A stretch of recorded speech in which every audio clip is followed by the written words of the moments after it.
quality is like anxious. Of course, Macedons were dead then, so it didn't matter.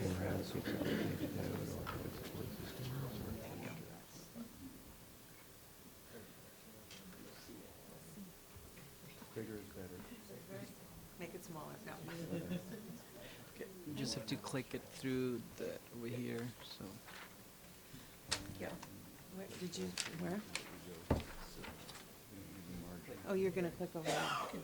You have to go on the slide to, okay, go back. Yeah, good. So I'm Christine Jones. I'm president of the Hudson Development Corporation. Use the mic. I've met with you before. The mic. Oh. I'm Christine Jones, president of Hudson Development Corporation. I've met with you before a few times, maybe a year ago, thinking about the John L. Edwards School, and we're really happy that you invited us back to share our thinking about it today.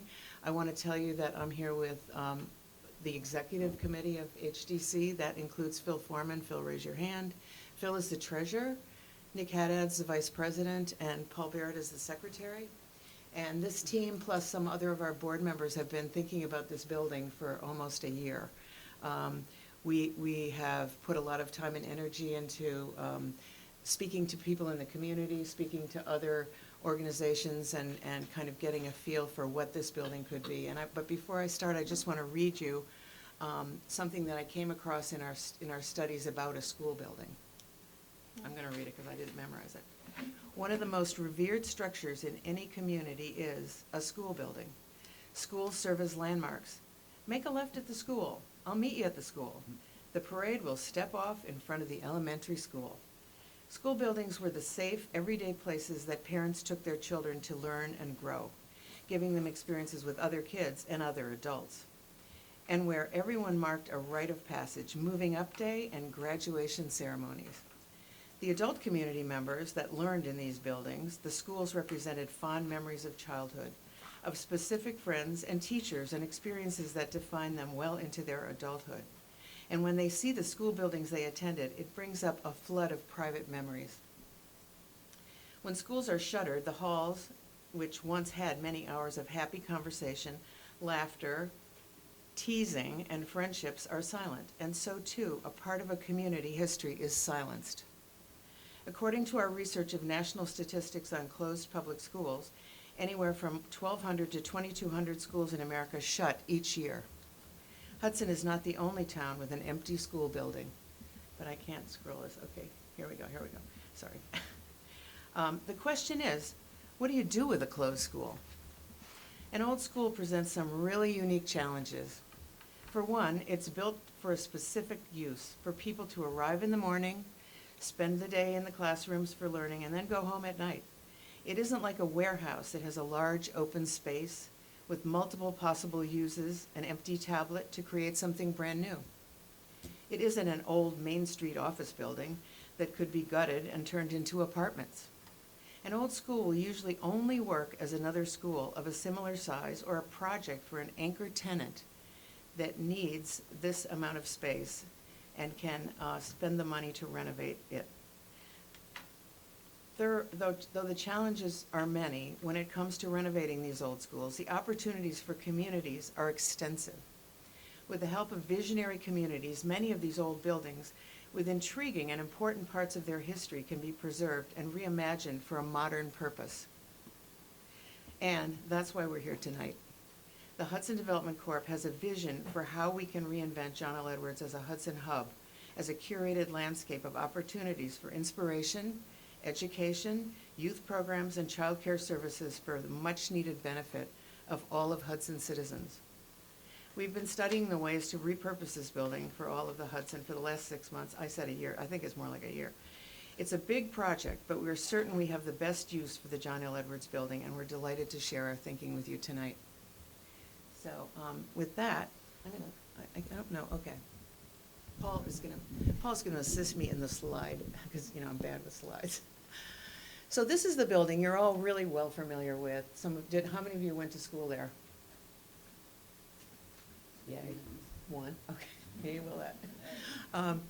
We went into the history room at the Hudson Library yesterday and a few days ago, and we found some very interesting documents about when it opened, when it was first built, how excited everyone was. There's some amazing brochures to get the community excited about getting behind the building of the school. So this is the building that we've had in our thoughts, and every day when I drive by it, I think to myself about the days that kids first came there as young people. So go ahead. We began by looking at some of the things in Hudson that we really wanted to know more about. And one thing is Hudson education. We know that you do a good job in the school system and you work really hard at doing it. Most of you are educators and you deal with kids every day. There are some kids in the school district that you struggle with a little bit, and some of them don't graduate, and some of them, when they graduate, don't see themselves as having a pathway to a future college. Many of them do, but the ones that don't are the ones we're sort of thinking about.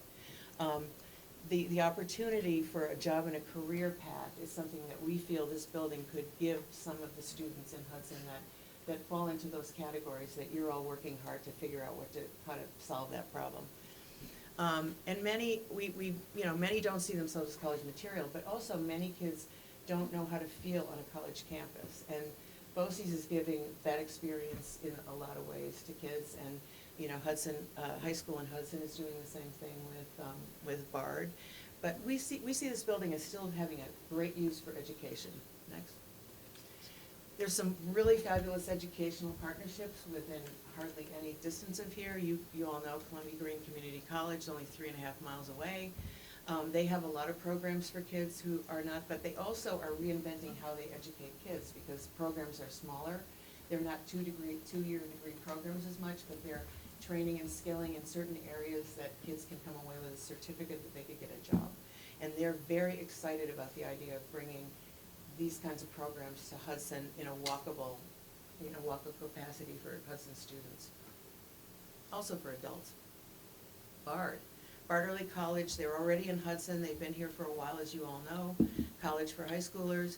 They offer 2 classes currently, and they have a big desire to increase that enrollment in Hudson. They do this program in other places besides Hudson, but they're very excited about bringing more of this to the guidance community and the school system so that they can get more kids coming to these programs. The other, next slide. The Culinary Institute of America, the Harvard of Cooking, 40 miles south of Hudson, micro programs for certification. They have these programs. They provide the professors the curriculum and the coursework, and they come to other campuses and make it happen. Bless you. University of Albany, 44 miles north of Hudson. STEAM grants are available for science, technology, engineering, art, and math programs. These programs could go on in this building. And childcare. You all know about the childcare dilemma in Hudson. Since 2009, there's been a 64% drop in regulated childcare programs. There's a lot of childcare going on. Regulated is the key word in that sentence.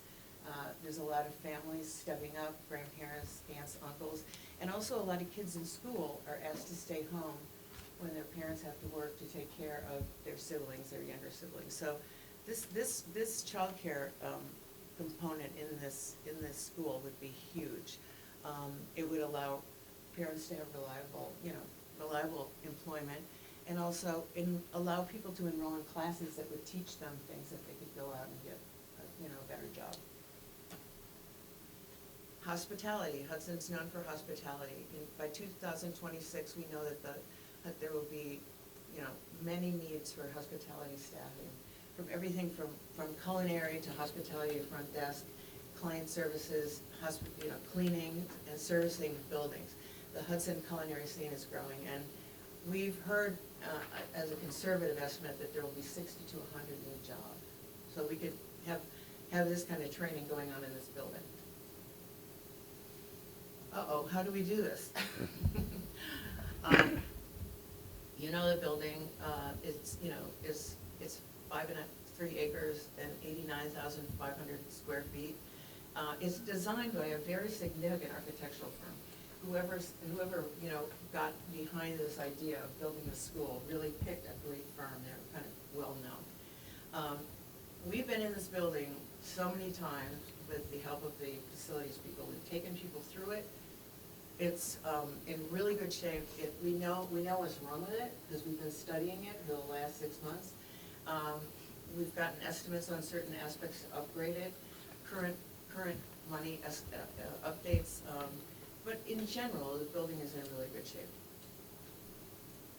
This one is, you already all know this already, but it's 4 levels, you know that. We had planned the main level. We've been using a feasibility study that Hudson paid to do, which they did in 2019. And it was a really well thought out study. They worked really hard on it, and we use that as our blueprint. So we've been rearranging our thinking within the building, but basically what they did is really still good. The main level would be where city government could move right in. Not right in, but, you know, pretty right in. Okay? Culinary education. The kitchen's there, okay, you know, it doesn't still have all its appliances, all its refrigeration, all that, but the basic shell is there. The Hyde Park people could come, they could tell us what kind of classroom they wanted to make there. We could figure out how to configure it so that classes could take place in there. Or when classes are over, it could be used for cooking. The classrooms are so wonderful. They have beautiful windows out the back, as you all probably know. You know, Columbia Green Community College could use these classrooms, and Bard could use these classrooms, and there are many other, and both of these could use these classrooms too, because some of the programs they're doing are things that would work in this building. Daycare. There's rules and regs for daycare in New York State. They're much stricter than just take kids in and out of school, so the rooms would have to be, you know, set up for the legal aspect of daycare, how many kids per square inch, I don't think it's done by the inch, but how many kids, water, bathrooms, but the classrooms all have water and bathrooms, so it seems pretty doable to us. The city government opportunity. This is a tremendous opportunity for Hudson. Hudson's been laboring their administrative offices in buildings that were originally for other things. And they're not all in one place. They're, you know, that you've all been in them, I'm sure. But there's a tremendous economy of scale to move all of city government in one place so that the building is supported. But also, if you go for something, there's all those offices are in there, the treasurer, the mayor. They just renovated City Hall for over $1 million, and they were in the firehouse where they were waiting. And they liked working there together. They told us they got along, they had lunch together, they interacted, and they were more productive. So one location would be good. It also will give Hudson employees a sense of that they're working in a city that's progressively thinking, that's modern, that's moving towards the future. And we think that'll have a big impact on the city output, and municipal image will be better. These are the buildings. They sold these 3 buildings that they own, and they were back on the tax rolls. It would generate approximately $30,000 per year in additional school tax revenue. So, and also it would, these buildings, as I just said, they're not really configured for what they're doing. And they would sell them, and, you know, they would be repurposed, and it would be back on the tax rolls. The council chamber could take place in here. This wouldn't necessarily be retrofitted just for the council. This room could be used for other town hall meetings, you know, hearings, whatever needs a big public space. Because right now there isn't a space in Hudson for people to come to an event and listen and talk. So this would be good. Civic offices, you all know what a change cubicles made. But this is a perfectly great way to work, and much better than what they currently are doing now. The gym, incredible. The youth center. The youth center right now is desperately needing more space. They feel they could use 11,000 square feet, not including the gym, just for programs. The kids are all packed together, and they can't separate them by age as much as they would like to. Some need more homework, older kids, younger kids. This building would provide a tremendous ability for the youth department to really implement programs that they want to do. And the youth center, the youth department's growing. Okay, this is the feasibility study of 2019. What have we been doing all this time? Why are we still here? We realized that our capacity as a board might not include the kind of thinking that we would need to really push on this idea and get to the bottom of it. Could we do it? Would we be good at it? So we engaged a firm in Manhattan called Denham Wolf. They're a nonprofit. They work with nonprofits like us who don't have real estate experience. They keep us on our mission, which we want to stay on. We're not going to just become real estate developers. but they also know how to think about a building and how to think about repurposing it, and they've done it before many, many times. We've had 3 months work with them. They're really taskmasters. They keep us on point. We have a weekly Zoom meeting where we have assignments and we have to come back with the answers. So, and we're good at that. We formed a building committee, which is comprised of a local engineer, a local architect, and a local contractor. Nick Haddad was involved in rebuilding the Finish Line Athletic Health Club into the police station. So he's been down that road of repurposing a city building back up again. And these people have collaborated with us on phone calls about what we would need to do to repurpose the space. We developed a preliminary pro forma. A pro forma is a financial document that tells you if the building is going to be healthy. Will it be a financially healthy building? And we're not close to being finished with that because we have so many unknowns. And part of the unknowns for us is we don't have site control over the building. We don't have a deal. But we're constantly speculating forward, what would we change this and that and this and that. And that will come along. It's not uncommon to still have the pro forma be kind of not right yet. City government, we talked to city government. They haven't said they're moving in there. We haven't talked them into that yet. But we feel that we can find a way to help them understand, the benefits of it.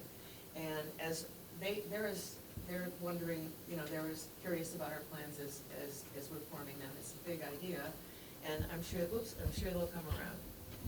Uh-oh. This is where the mastodons died. Okay, no, okay. Tenants, this is a huge issue. What does a tenant need? When you say to a tenant, how much space would you need? If I gave you, they'd say, I don't know, I would do this and I would do that. So we've talked to Columbia Green Community College. They're very enthusiastic about bringing some, not only, CTE kinds of classes, but also some modern classes like drone certification and, and a cannabis, whatever, I don't know, a path through cannabis, something. So we talked to Bard College. They're very excited about it. I've talked to Hyde Park. They are very excited about it. There's a lot of interest, and BOCES, who I haven't been able to talk to, because I didn't know who to talk to, now I have people to talk to, I would probably be calling them up too. We have engaged financial institutions about the financial aspects of this. Obviously, the renovation of this building will take a tremendous amount of money once we know what the pro forma is and once we know what people's needs are. Maybe some people could just take the classrooms. We have to make the building safe and viable, and that's our first and foremost effort, would be doing that. And that will take money. There's a lot of grants for this kind of work, and we have a grant writer that we've hired who's working on figuring out what grants would apply to what. And the grants, as most of you probably know, these kinds of grants from the state are, you have to spend the money to get it back. They're reimbursable grants, so it would require bank funding, bank financing for us to make the changes, and we would phase the building probably because we can't afford to do it all at one time. But it's all of the pieces of making a complicated story like this change into a really great happy ending, we're working hard on every day.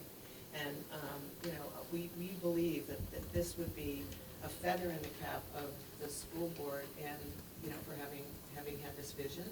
And we also feel that the city of Hudson, so many people in Hudson would benefit from having this building delivering still what it was always giving, which is great services to a wide range of people, kids and adults, in the future. And we are excited about it every day. So does anybody have any questions? So is HDC looking to entirely fund this with grants? What are the funding sources that you're considering? No, the grants we'd be looking to fund anything we could refund with the grants. Right. So certainly the construction aspect of renovating the building would definitely be, we would be looking for grants to get, but also we would need financing to cover spending it to get the job done, and then the grants would pay back the money. Chris, could I jump in? Yeah, Bill. I'm the treasurer, so I spend much time on worrying about the numbers, worrying about the costs, and What Chris was talking about was going forward, making sure that we create a safe, viable space for all the resources, and I like to think of them as centers of excellence for Hudson, whether it's for little kids, big kids, adults, or anyone else, to occupy and get the best possible uses of the building against our mission, which is creating opportunity for Hudson, for people to do stuff, to work, to create things. That's going to take some external funding, and that's hard work, but it's not undoable work because we know that our uses are relevant to folks in Albany. They are relevant to the major banks in the area, and we're talking to all of them. So a hard slog to populate that and make sure that gets done. But from the board's point of view, you all are paying a bunch, or some bunch, to support what is an empty structure, and that we can get done pretty straight up. We have the cash to do that. Our offer includes a due diligence period, as you've read. And during that period, we're not starting from scratch with like figuring out what's wrong with the building. That isn't our goal. Our goal is to figure out how to do the building. And so that's a very different thing. Most developers come in and they have a due diligence period, and they haven't had the luxury of knowing the building, knowing the community, and knowing the feasibility study, which was a huge leg up for us. Usually you have to pay for something like that and then learn. So our mission right now in that time period is to really hit the ground running, find out about the costs to do what certain renovations that we know will need to be done, and also try to keep what's keepable, because we don't know. I mean, the building, the HVAC was turned off, but maybe if we turned it back on, we would find that it still worked, because it was working when it was turned off. We're not looking at it from the negative side. We're looking at it as exciting and trying to understand it. Yeah. For me, the most appealing part would be the idea of a city center, as well as giving the youth department a space. I can't imagine any person who's a public servant, not necessarily a politician, could not see this as a benefit, especially when the building that the youth department is currently in is less. It hasn't served its occupants since the 80s. So I don't know what's the delay in that part, but I wish you Godspeed on that, because, I mean, if you do what you're going to do and you do what you're presenting, there will be many people trying to bite your hand off to get a space in that building. That's the deal. And, the child care component, I went and met with families of Woodstock and also Child Care Connections, and they are so excited about this, because they take maybe 100 calls a day from people about child care, and they don't have any solutions. They say, call these daycare facilities, they give them a list of names, and they say maybe somebody will drop out. That's not a good situation. Also, they introduced me to the idea of overnight daycare, which is shift work daycare, which is late hours, and that requires a certain kind of setup. It's like cots and stuff, and so that's something that we're also looking into, because a lot of the jobs in the Hudson area, Hudson residents are shift work. So, okay. Anything else? I know what the mess is. Thank you. Thank you very much. Thank you very much.